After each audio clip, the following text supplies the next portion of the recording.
Kia ora and welcome back to the channel. I'm Alvi and today we are going over the third piece of Harmony watercolour paper, or I still haven't figured out how to say that in German, but yeah, a rooster paper.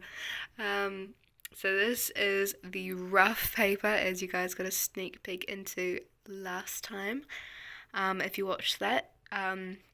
One thing I forgot to mention in both of the previous episodes is that these so far are not cotton paper. They are just rough, smooth, or cold press paper. There is a cotton piece of paper later. There's a lot of different types of paper later on, so yeah, that's exciting to get into later. We've got some beautiful little birds I saw at the zoo last year to go and draw. We have, that's meant to say gouache. We've got gouache and we've got watercolour. And again, we've got the granulating strip at the top just to kind of show the texture of the paper a little bit better.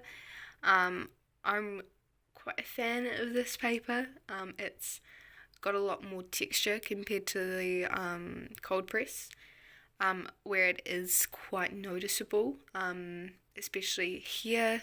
You can see it kind of looks like a scale, but yeah. One thing I have noticed already is the warping on the sides. I've tried to put tape down to hold it down over there, but it just wouldn't stick, so I had to put the tape in the corners, which is a little annoying, but hey, we live and we love and we move on. So let's get this started. Once again, this gouache is not straight from the tube. It's just leftovers, just slightly dried out. And I put a bit too much water on, so it's quite watered down. But that's okay. We'll survive.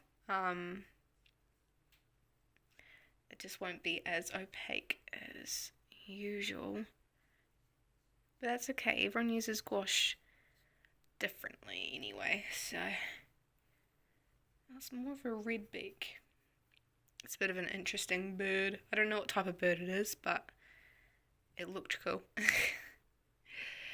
Which is always the best of reasons to start painting something. It's because it looks cool. It's got quite a bit of red on its face, although I've made it a little bit orangey at the moment. We'll build up that red part later. It's got like this warble thing, reminding me a bit of a rooster. But that's okay. That is quite dramatic, even for my standards. Look at that.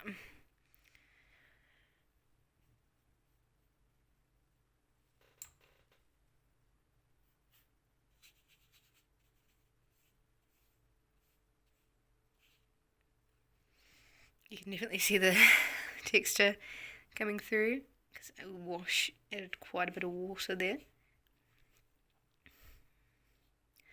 I've got two pictures up. I've got the picture of this bird and I've got the picture of that bird. And I'm getting a little confused because I put them on the wrong side, but I don't want to fix it.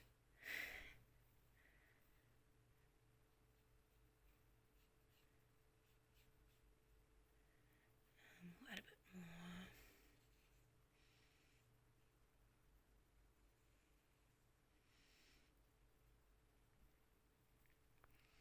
Oh, went out of focus. Love that for us. Now for the eye. It's quite a dramatic eye. Quite like a harsh orange, but my hand, of course. I might come back to it as well, just so I can let it dry a bit. We'll add a bit more red to it, because at the moment it's looking a little bit too orange for my liking.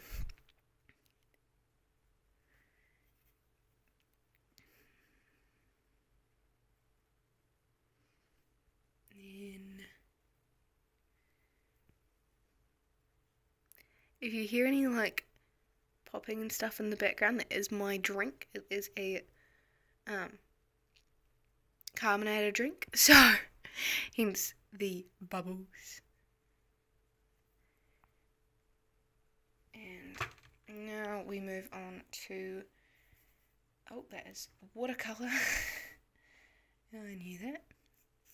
The sky.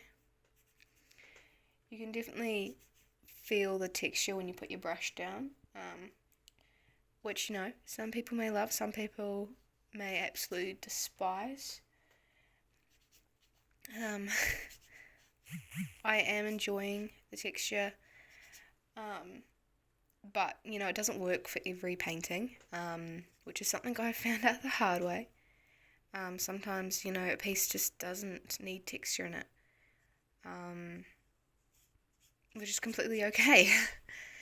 And also, sometimes you want to try something new, and maybe texture is just not what you want in your piece. Because, yeah, the texture definitely can be a bit overwhelming if you're not careful.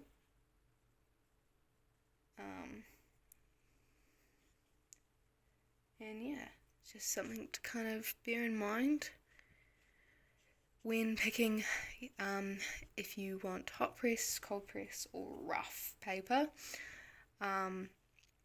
Personally, my go-to is still gonna be cold press after seeing these performing, and that's just because I like having a little bit of texture, but I don't like it overwhelming my piece and taking the spotlight, as I feel it sometimes can. Again, it also kind of depends how and what you're painting, because yeah, if you layer on quite like evenly, like with kind of balanced water to paint ratio, you won't really see the texture as much as if you put it on in like quite a wash way. And of course it depends if you're using granulating paints or if you're just using quite flat based paints, non-granulating paints. And yeah, I think I've just got the eye to do on the sky. I want quite a bright eye. I forget that there's already like a pre-mixed orange on this palette.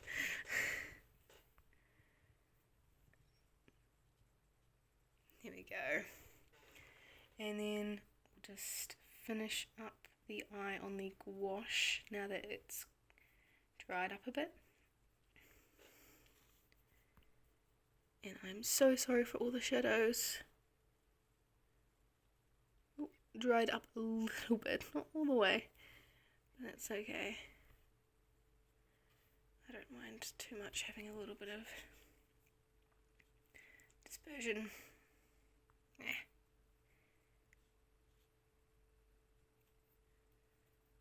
Around the eye.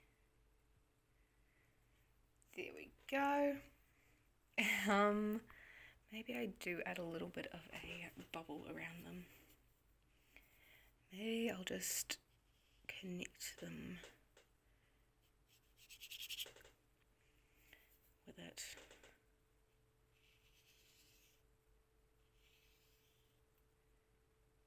Straight lines are overrated.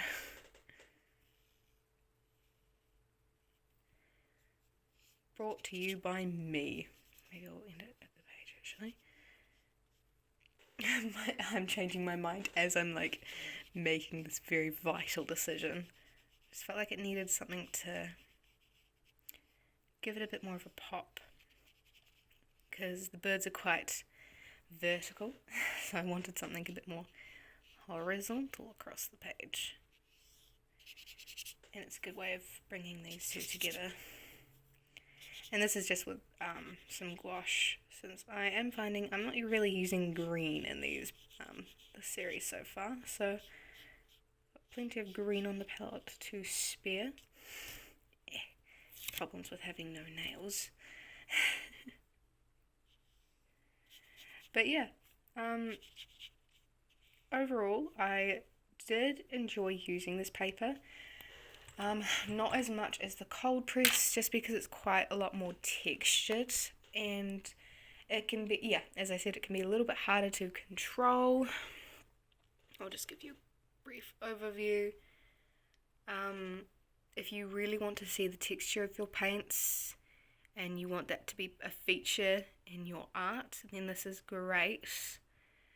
It can be a little bit hard to stick down because I've found, but that's just me and my luck with this one.